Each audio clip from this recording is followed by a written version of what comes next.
चलो we are recording, let's start. Okay, हम लोगों ने रिकॉर्ड स्टार्ट कर दिया। अब आप लोग जो है सबसे पहले tell me the problems that you had in paper 2 questions. Paper 2 के जो सवाल है ना वो मुझे बताना शुरू करो। चलो जो आप लोगों ने अटेम्प्ट किए हो जिसमें प्रॉब्लम्स हैं, वरना फिर हम लोग वही वाला पैटर्न फॉलो करेंगे। जो क्वेश्चंस मुझे मुश्किल लगेंगे फिर वो मैं करा दूंगा। ओके 3 अब्दुल्ला ने बताया, चलो 3 आ गया है। और कोई किसी ने काम?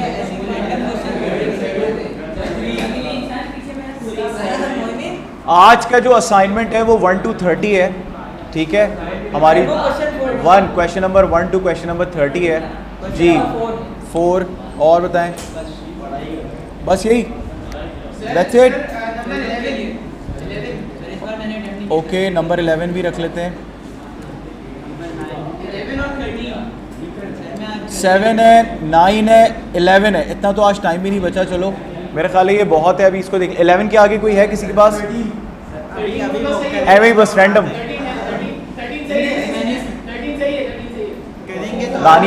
Daniel is saying is a problem. Okay 13, चलो लेट्स से 13। ओके इसको हुसैन को उठाओ। चलो भाई we are starting the class now, ठीक है। अच्छा देख लेते आज का कोई मसला नहीं, आज जाके ठीक है। अच्छा let's go to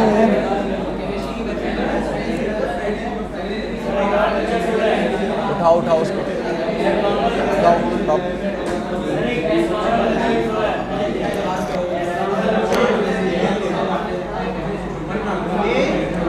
okay I am going on question number 3। Question number 3, page number क्या है हमारा?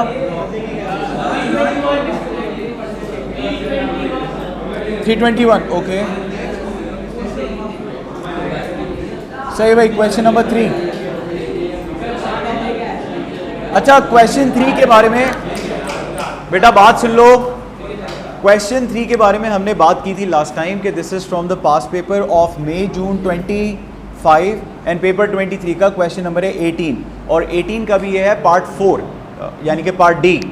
तो आप जाके देखोगे ना जो ABCD इसके जो पार्ट्स हैं उसके साथ ये कनेक्टेड है। So you can leave it for now, ठीक है, क्योंकि ये क्वाड्रेटिक इक्वेशन जो इससे पहले सॉल्व हुई है उससे रिलेटेड है।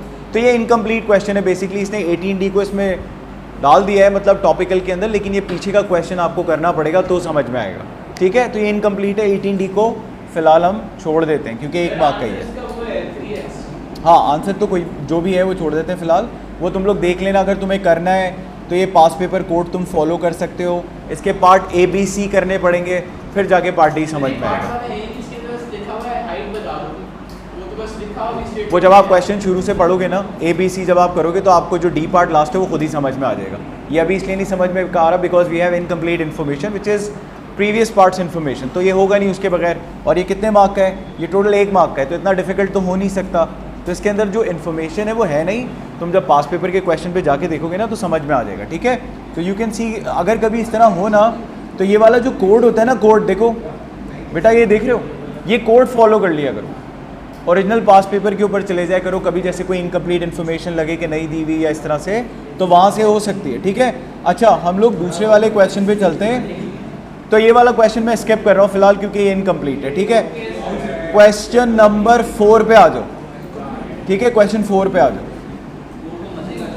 अच्छा 4 भी लास्ट क्लास में हम लोगों ने बहुत डिटेल में डिस्कस किया था। क्वेश्चन नंबर 4 अगर तो 4 अभी किसने बताया मुझे? अच्छा ओके, रैंडम चल रहा है मतलब। क्वेश्चन नंबर 7 सही है, सही है। अच्छा कोई नहीं, मैं समझ गया, मैं समझ गया। चलो क्वेश्चन नंबर 3। ओके चले question number 7 part A। Okay 7 part A में they have given you a sphere, और स्फीयर में तुम लोग देख सकते हो कि you have been given a cube. आप लोग क्यूब समझते हो ना? क्यूबॉइड और क्यूब में क्या फ़र्क है? हमने उस दिन बात की थी, क्यूब जो होता है वो स्क्वायर का 3D होता है, और क्यूबॉइड रेक्टेंगल की 3D। तो इसमें सबसे इंपॉर्टेंट बात जो है ना, अब सुनना, इसमें जो सबसे इंपॉर्टेंट बात है ना वो ये है कि आपको जो ये कह रहे हैं ना कि sphere touches all the faces of the all 6 faces of the cube, इसका मतलब है कि ये जो ऊपर से ऐसे टच हो रहा है, ये जो चीज़ है ना, ये अब 3D में हमें ऐसे दिख रहा है, लेकिन इसका जो ऊपर जो भी टच हो रहा होगा ना सेंटर तक, यानी कि इसका ये रेडियस है, और नीचे वाले सरफेस से जहाँ पे आप टच कर रहे हो एग्जैक्टली तो आपका जो स्फीयर, अब मैं इसको इसलिए इस तरह बना रहा हूँ क्योंकि ये कर्व्ड, लेकिन आप समझ लो बिल्कुल नीचे बॉटम तक टच हो रहा है, तो जो भी इसका डायमीटर है that will become the height और डायमेंशन ऑफ द क्यूब। ठीक है, उसके बाद इसने कहा कि वॉल्यूम ऑफ द क्यूब कितना है 343, और पूछ रहा है कि भाई वॉल्यूम बताओ। सबसे पहले देखो वॉल्यूम का फॉर्मूला ऑलरेडी ऊपर गिवन है क्वेश्चन में, ये देख रहे हो तुम लोग,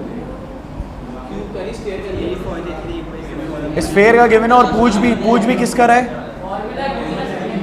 तो पहला काम हम क्या करेंगे कि यार क्यूब का जो गिवन है, क्यूब का क्या होता है formula 2r times 2r times 2r which will be equals to 343। ये मैंने क्या किया, इसके वॉल्यूम के बराबर इसको रख दिया, आंसर आप निकाल लो, ये बन जाएगा 8r क्यूब 243। पेपर 2 अलाउड है, कितना आ रहा है भाई बताओ 343 है 343 सर 7 आंसर है डायरेक्ट एग्जैक्टली। आप अगर करोगे कैलकुलेटर पे तो चलो एक दफ़ा हम करके देख भी लेते हैं यार। तो 343 डिवाइडेड बाई 8 डिवाइडेड बाय अच्छा सॉरी 6 नहीं 8 ही बनेगा ना, सही तो कर रहे हैं हम लोग। पहले क्यूब निकालेंगे ना सर, नहीं होगा ना बेटा, देखो बात सुनो, पहले हम क्यूब नहीं करेंगे ना। ये एक मिनट कितने लोग कह रहे हैं कि पहले क्यूब होता है, जरा हाथ उठा लें प्लीज। उसको पता ही नहीं है क्या चल रहा है, वो अलग ही दुनिया में चल रहा है। मैं ये कह रहा हूं कि जब भी हम लोग इक्वेशन को सॉल्व करते हैं, what is the first thing we do, यहाँ पे क्या करेंगे, पहला काम क्रॉस मल्टीप्लाई, यानी 8 को हम करेंगे डिवाइड वहां पे, यानी वो चला जाएगा 343 के नीचे। ठीक है, पहले अपनी जगह बैठो, कॉम्प्लिकेट नहीं हो रहा, सीधा एल एरिया 7 आ गया आंसर, डिवाइड बाय 2 किया 3.5। वॉल्यूम इक्वल के वॉल्यूम का दोनों के इक्वल के साथ रेडियस इक्वल, आपको सर्कल का रेडियस निकालना है, फिर उससे जो है स्क्वायर में लगना है। नहीं सिंपल एल क्यूब से निकालना है। नहीं, ये गलत किया है, मैं बताता हूँ बैठो। देखो इस सवाल में कंफ्यूज यार, बात सुनो, जिन लोगों को नहीं बात करनी है ना, अभी क्लास से बाहर निकल जाओ। जिसको बात करनी हो क्लास से फ़ौरन बाहर निकल जाए, मुझे नॉनसेंस नहीं चाहिए यार। अगर तुम लोगों को पढ़ना ही नहीं है तो फिर इतनी एफर्ट करने का फ़ायदा क्या है कि यार तुम लोग के लिए रिकॉर्ड भी करें, तुम लोग के लिए सब कुछ करें, तुम लोग सुन भी नहीं रहे हो। 2-3 क्वेश्चन में वाइट बोर्ड के ऊपर यहाँ पे ब्लैक मार्कर से फटाफट करके चला जाता हूँ फिर, अगर सुनना नहीं है तो। तुम लोगों में से किसी को भी नहीं आ रहा है करना ये क्वेश्चन, वो भी देखो गलत बता रहा है, और कोई बताएगा किस तरह से करना है ये, कैसे करेंगे बताओ तो सही जी। मोहिमी सर्कल का रेडियस निकालेंगे, फिर रेडियस सेम है तो फिर वो हम लोग इस सर्कल का रेडियस स्क्वायर के रेडियस में करेंगे और आपका आंसर आ जाएगा। ठीक हो गया, बिल्कुल सही कह रहे हो। अब इसको स्टेप बाय स्टेप सुन लो, करना क्या है। पहला स्टेप ये है कि ये कहता है कि जो 6 फेसेस ऑफ द क्यूब है, स्फीयर उसको टच करता है। ये इन्फॉर्मेशन इंपॉर्टेंट क्यों है, ये इसलिए इंपॉर्टेंट है, आप ऐसे सोचो कि जो आपका सरफेस है उसके साथ जो स्फीयर, जो बॉल है वो टच हो रही है, ऊपर भी नीचे भी। अब समझ लो बॉल की जो थिकनेस है वो निग्लेजिबल है, यानी स्फीयर की जो थिकनेस है, जैसे टेनिस बॉल का जो रबर होता है, थोड़ा सा जो मटेरियल होता है वो थोड़ा थिक होता है ना। आप समझ लो यार मेटल शीट है बिल्कुल पतली सी, तो निग्लेजिबल थिकनेस है, बिल्कुल ऊपर से टच हो रहा है, नीचे से टच हो रहा है। अब मैं टॉप सरफेस से लेके नीचे तक उसकी लेंथ अगर खींचूंगा तो वो एज ऑफ द क्यूब भी हो जाएगी ना, और उसको हम क्या कह रहे हैं कि यार वो बन जाएगी 2r।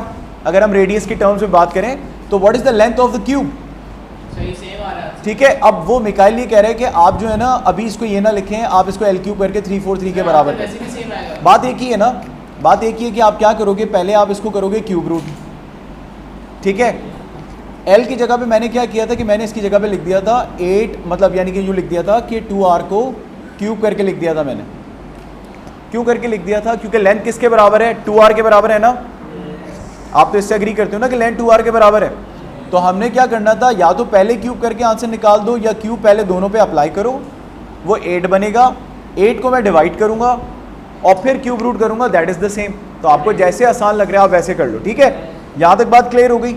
रेडियस की वैल्यू कितनी आ रही है मुझे बताओ। 3.5 एग्जैक्टली 3.5 चलो 3.5 एग्जैक्ट आ गई, ये बहुत अच्छा हो गया। नहीं तो हम लोग क्या करते हैं, एक्यूरेसी के लिए हम लोग उसको 4 तक रखेंगे ताकि कभी कभी हमें राउंडिंग करनी पड़ती है 0 पॉइंट समथिंग पे, तो वो 3 सिग्निफिकेंट हमारा ख़राब ना हो, ठीक है। तो 3.5 आ गया।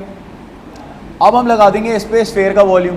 ये हमें स्फेयर का रेडियस पता लग गया, तो स्फेयर का जैसे ही आपको रेडियस पता लगता है तो आप क्या करोगे, एक ही तो चीज़ है जो इसमें लगानी होती है। स्फेयर के लिए लगता है 4/3, अगर हेमिस्फेयर होता तो क्या लगता 2/3। तो बस आपने जो आर की वैल्यू निकाली है वो यहाँ पे लिख देंगे और जो आंसर आएगा यहाँ लिख दो।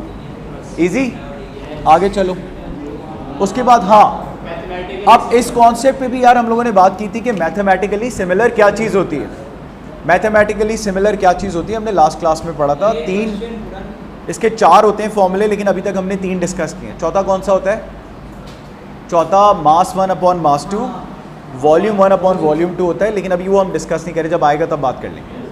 तो मैथमेटिकली सिमिलर का कहते हैं कि यार ये जो आपके पास सॉलिड है ना, solid is mathematically similar to solid B. अच्छा आगे इसने डायग्राम दिया वो उठा लेते हैं, ठीक है। नेक्स्ट पेज पे दिया हुआ है इसने शायद, नहीं ये बस बोल रहा है कि कोई सॉलिड है और सॉलिड बी बोल रहा है, ठीक है।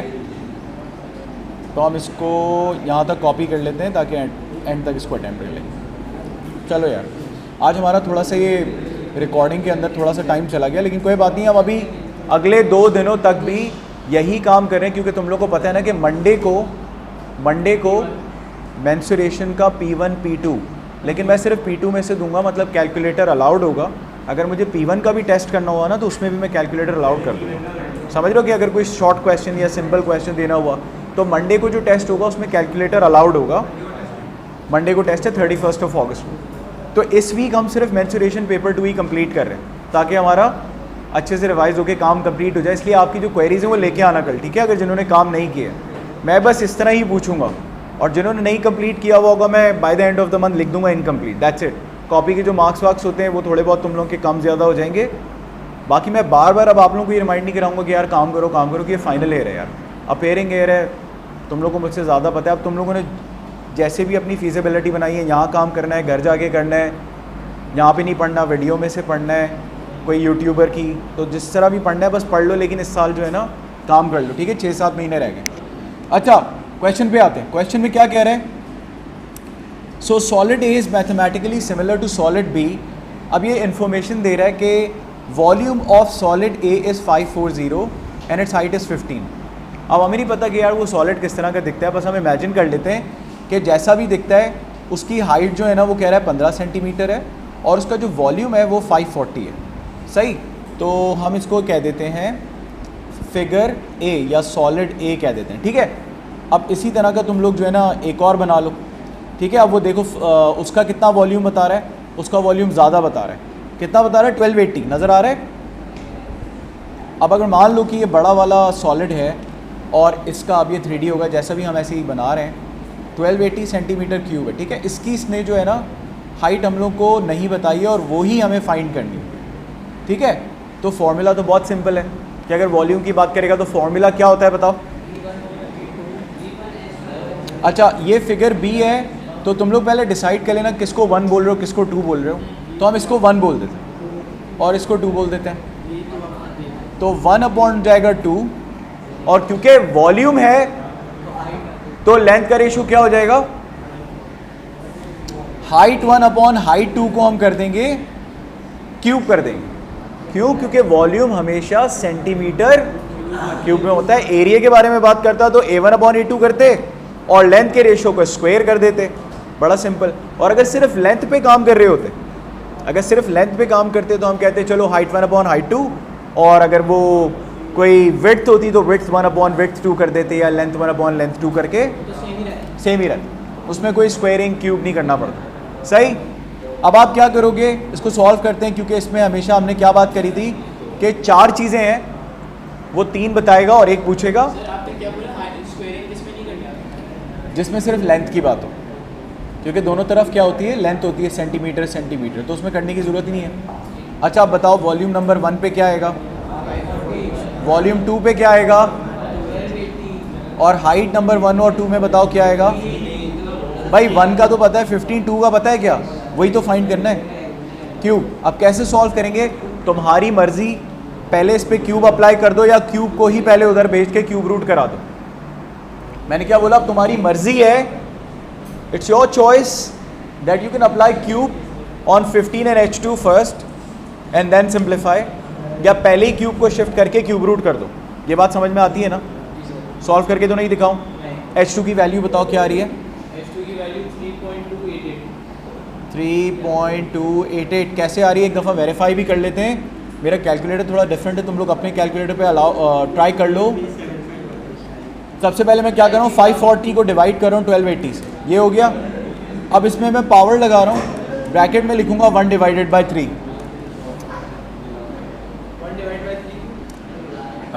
क्योंकि हमने क्यूब रूट किया, ठीक है।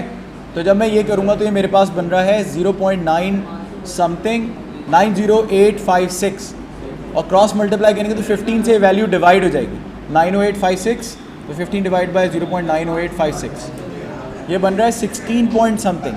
गलत है, मैंने कुछ कैलकुलेशन में एरर किया, दोबारा देख लेते हैं। 540 divided by 1280, okay, to the power 1 divided by 3। अच्छा नहीं, मैंने भी गलत किया, मैंने इस पर भी कुछ अप्लाई कर दिया था ना। तो अब मैं क्या करूँगा, 15 को डिवाइड करूँगा 0.75 से, 20 आंसर आ रहा है। मुझे एक बात बताओ, आंसर चेक भी कर लेते हैं भाई। हाइट की वैल्यू, क्योंकि सॉलिड बड़ा है तो हाइट की वैल्यू 15 से तो बड़ी आनी चाहिए ना। तो 20 लुक्स लाइक अ प्रॉमिसिंग आंसर, के डेसिमल में भी नहीं है तो करेक्ट ही होगा। आखिर में सारे आंसर एक साथ चेक कर लेंगे। आगे चलते हैं, पार्ट सी। अब ये जो डायग्राम है ना, ये बहुत इंपॉर्टेंट है, पेपर में बार बार रेपिटेटिवली तुम लोग पास पेपर करोगे, देखोगे कि वो क्या करता है, सिलेंडर के साथ कोन अटैच कर देगा, कोन के साथ हेमिस्फेयर अटैच कर देगा, ठीक है। और अक्सर ऐसा भी होता है कि ऊपर पिरामिड होता है, नीचे क्यूबॉइड होता है। तो इस तरह के दो सॉलिड, मतलब दो डिफरेंट फिगर्स को अटैच करके कोई ना कोई सॉलिड क्रिएट करके आपसे सरफेस एरिया और वॉल्यूम कंप्यूट कराता है, ओके। तो चलो देखते हैं। देखो इसने यहाँ पे भी क्या पूछा हुआ है, again the same question, calculate TSA, total surface area. बेटा TSA में होगी थोड़ी सी मेहनत, थोड़ा सा काम करना पड़ेगा इसमें। तो क्या क्या करते हैं, ऊपर वाले कर्व, ऊपर जो कोन है, कोन का देखो बताया हुआ भी है कि ऊपर कोन का जो कर्व्ड एरिया कितने के बराबर है, पाई आर एल, एल रेडियस। तो इसमें सिर्फ हमने क्या करना है, 6.3, ठीक है। और इसके बाद जो नीचे कर्व्ड एरिया बन रहा है, यानी कि बर्थडे कैप होगी, सिलेंडर का क्या करते हैं मुझे बताओ। अब देखो सिलेंडर का उसने नहीं बताया ना,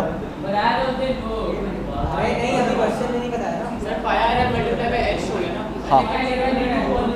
तुम लोग को उस दिन मैंने एक चीज़ बताई थी कि जब भी पेपर 2 में यूजुअली वो क्या करता है कि जो जैसे जो कोन बनी हुई है, पिरामिड बना है ना, इन चीज़ों के फॉर्मूले फिर भी थोड़े से शेयर कर लेता है। पिरामिड होगा तो वॉल्यूम बता देगा, कोन होगा तो थोड़ा सरफेस एरिया बता देगा, लेकिन सिलेंडर का कभी भी नहीं बताएगा, क्योंकि cylinder is a very basic shape जो आपको समझ में आनी चाहिए। अब उस दिन हमने क्या डिसाइड किया था, हमने डिसाइड ये किया था कि अगर इसके सरकमफ्रेंस की हमें वैल्यू निकालनी है तो वो हम लोग करेंगे 2 पाई आर। आर की जगह मैं लगा दूंगा 6.3। ये बात समझ में आती है। और हाइट मेरी कितनी बताई हुई है, जो नीचे तक मुझे ये शेप चलानी है, वो हाइट इसने बताई नहीं, नीचे ये लिख के देता है। देखो क्या लिखा हुआ है इसने, ज़रा रीड करो, ratio of the height of the cone and cylinder, 2:3। यानी कोन की हाइट ये, इसके लिए क्या करोगे, पाइथागोरस थ्योरम लगाना पड़ेगा। तो इस पे पाइथागोरस थ्योरम लगा लेते हैं, ज़रा राइट एंगल ट्राइंगल बना के, जो तुम लोग को आता भी है, जल्दी से बता दो। 6.3, 8.7, क्या करोगे, 8.7 स्क्वायर माइनस 6.3 स्क्वायर, कितना आ रहा है, 10.7415। तो इसको हम 4 डेसिमल प्लेस रख रहे हैं, देखो ठीक है। अच्छा अब नीचे वाले का पता नहीं है, लेकिन इसने हमें क्या बता दिया है, ये क्या हो रहा है, कोन अपॉन सिलेंडर, क्या है ये, कोन अपॉन सिलेंडर। तो हम क्या करेंगे, कोन अपॉन सिलेंडर की हमें हाइट नहीं पता, तो ये बन रहा है 2/3। अब आप इसको क्रॉस मल्टीप्लाई करो और हाइट की वैल्यू मुझे बताओ कितनी आ रही है, कितनी आ रही है बताओ। क्रॉस मल्टीप्लाई करेंगे 10.7415 मल्टीप्लाइड बाई 3 डिवाइडेड बाई 2, 16.1122। यहाँ तक आ गए। राउंड ऑफ नहीं करना अभी, 4 डेसिमल प्लेस तक रखो, सही है। बेटा सवाल ने पूछा गया था क्या कह रहे हो, 6 आ रही है, तुमने राउंडिंग ऑफ की हुई होगी, देखो। अच्छा आंसर आ रहे हैं 16.1122, जो कि अच्छा मैं एक दफ़ा तुम लोगों ने जो पाइथागोरस थ्योरम किया है वो चेक कर लेता हूँ, पता नहीं क्या किया तुम लोगों ने, सही किया गलत किया है। 8.7 इंटू 8.7, ठीक है, माइनस 6.3 इंटू 6.3, ये बना 36। तो ये सही तो कह रहा है यार, आंसर 6, ये 10.7415 किसने बताया भाई? भाई ये जो है ना 6 आ रहा है यार, करके देखो, ये 6 आ रहा है बेटा, तो 6 3 18 हो जाएगा और 9 आ जाएगा।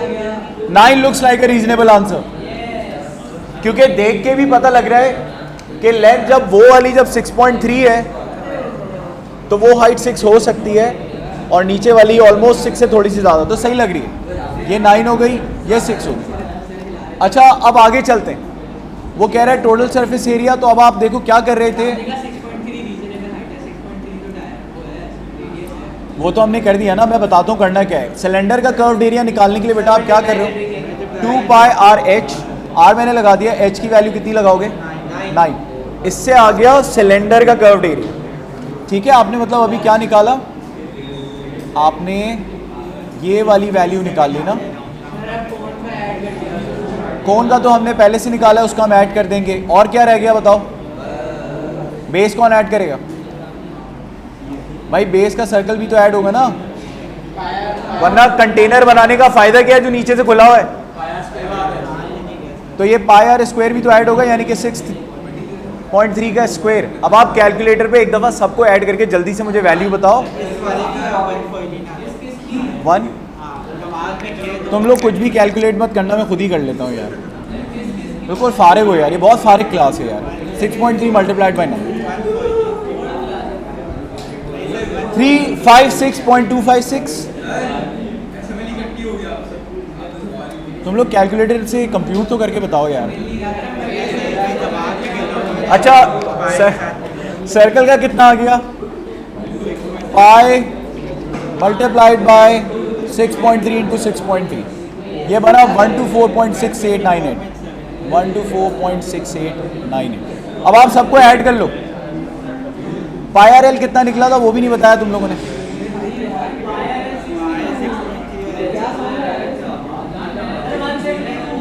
$172.1906। ये देखो माशाल्लाह सब मैंने खुद ही कंप्यूट कर लिया। क्या बना, सबको ऐड करते हैं, 172.1906 plus 356.2566 plus 124.6898। So the total is बेटा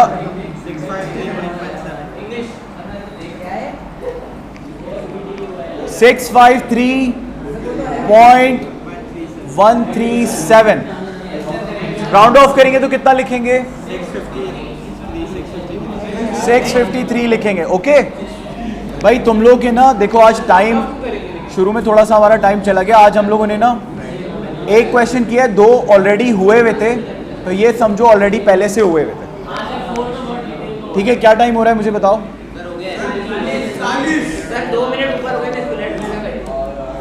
चलो यहाँ पे हम रुक जाते हैं।